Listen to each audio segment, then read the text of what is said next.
welcome to another edition of Never Mind the Buzzcocks, a broad-minded belly laugh through the boulevards of bop. Sean's first guest tonight is a leading light in chart-topping British boy band A1, it's Paul Marazzi.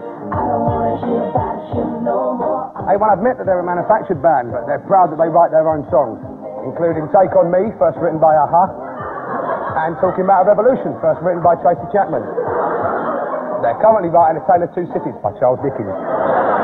The second guest is TV presenter and host of Top of the Pops Plus, Josie Darby. When Josie first presented Top of the Pops, Sporty Spice famously licked Scary Spice's breasts in order to quash a rumour that they were false. It did quash that rumour, but only added fuel to the other one. Josie and Paul, Sean's team, ladies and gentlemen.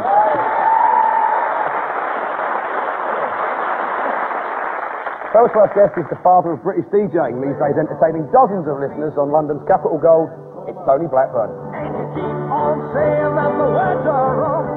When Tony Blackburn first became a DJ in the 60s, he had to do his show from a boat miles out in the ocean. It wasn't a pirate station, it was just something the other DJs insisted on. His second guest is international wild man of rock and former Guns N' Roses guitar slinger, Slash. Slash has a room packed from floor to ceiling with 13,000 t-shirts, which sounds impressive, but you have to remember he was once Peter Andre's merchandise manager. Slash and Tony, Phil's team, ladies and gentlemen.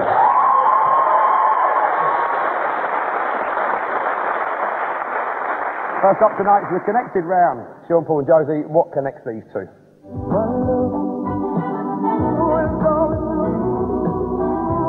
Smooth, million-selling Scottish pseudo-soul shite hawks, wet, wet, wet.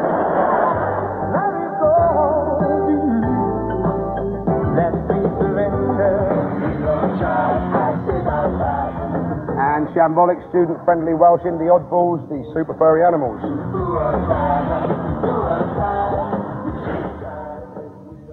What could be the connection between those?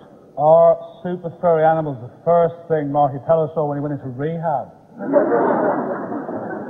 Hallucinating, you mean? No, they went in to visit him. They liked him a lot. Oh, right. Sorry to hear your troubles, Marty. They're doing that classic drug joke of putting the drummer on top of the door. So when the manager comes in, This is a furry animals video directed by Badly Drawn Boy. I just feel like I'm babysitting for Eminem's little brother.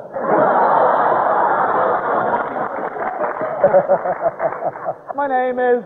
Shut up, go to bed. Did anyone tell you look a bit like him, though, yeah? They have, actually. My hair's not actually finished at the moment. It's going to be grey next week. Grey? Yeah, I'm turning it bluey grey. Bluey grey. Well, you're going for that old woman's bingo look? I'm going for the blue ring, definitely, yeah. So what, are you doing some bingo halls on next I'm going to do some bingo cooling, actually. Take on me, 22! Well, I think the connection is, it's Princess Di, actually, because they were wet, wet, wet. Oh, here comes the trouble. Wet, wet, they were her favourite band. And is this what Lady Di's driver was the last one to see in the tunnel?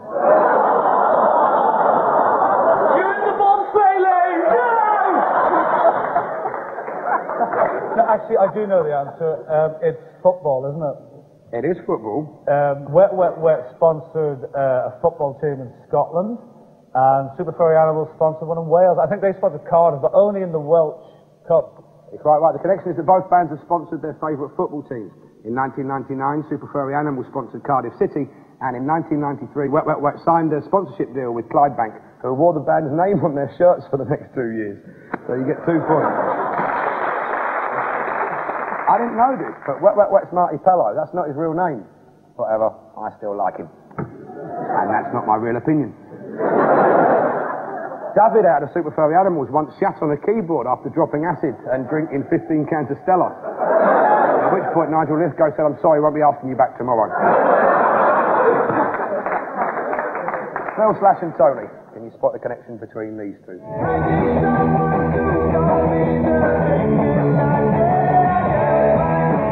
Plank spanker with Brummy Devil worshippers Black Sabbath, Tony Iommi. And that genial governor of the inoffensive instrumental, ivory tickling Russ Conway.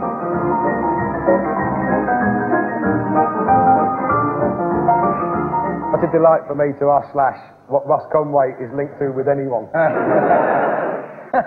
don't have any of his records at home. No. We look like the worst circus in the world, don't we?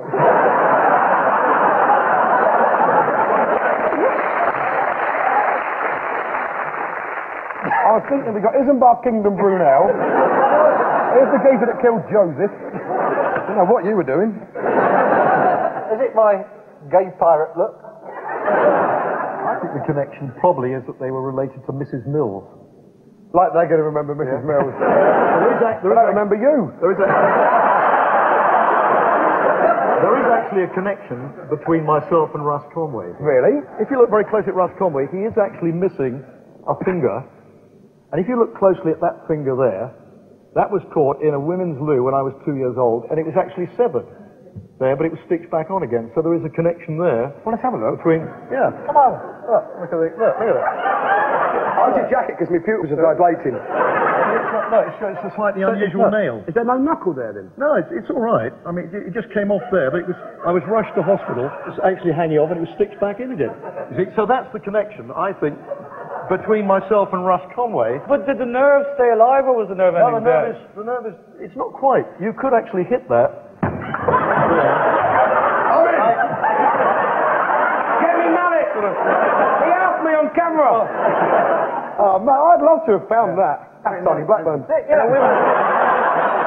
old are you now, Tony? Whatever, showbiz age. Showbiz age, 38.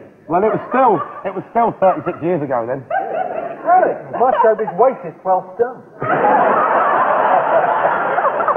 Tony, if the nerve ending was dead, wouldn't the top of your finger still be the 2-year-old size?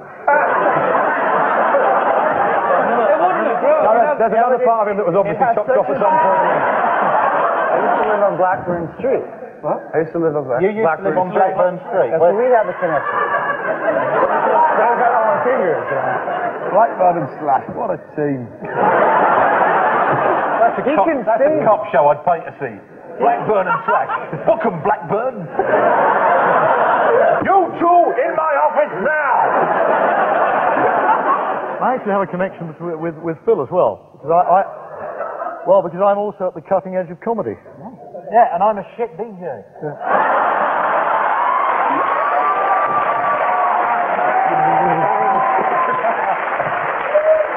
We have a connection. We're all in the same place, waiting for an answer.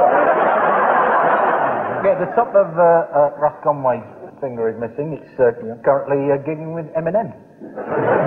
Not in front of his brother. Tony Iommi is missing the tips of his fingers on his left hand. And the relationship between the two is he's missing a finger, which we're not exactly sure which one. I think it's on his left hand, but it might be on his right. It looks like he's got a full complement of fingers, and we think he may have a prosthetic gig finger. It's a special finger. You know he loves you if he uses the one. If he uses the other ones, then it's just an overnight thing. It's right, but the connection is missing fingers. When he was 18, Sabbath guitarist Tony Iommi lost the tips of 2 fingers on his right hand in a welding accident, and Russ Conway achieved huge success as a pianist in the 50s, despite losing part of a finger in a bread slicer whilst in the Navy. So 2 points. Well done.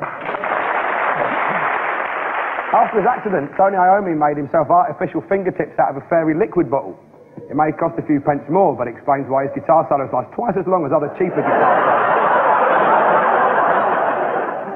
At the height of his fame, Russ Conway received over 3,000 letters a week, and it's a mark of the man that he still took time out from his busy schedule to personally throw each and every one in the bin.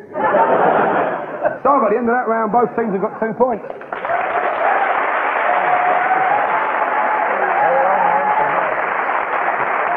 Next up, it's the intros round, where we really sort out the chaff from the other chaff.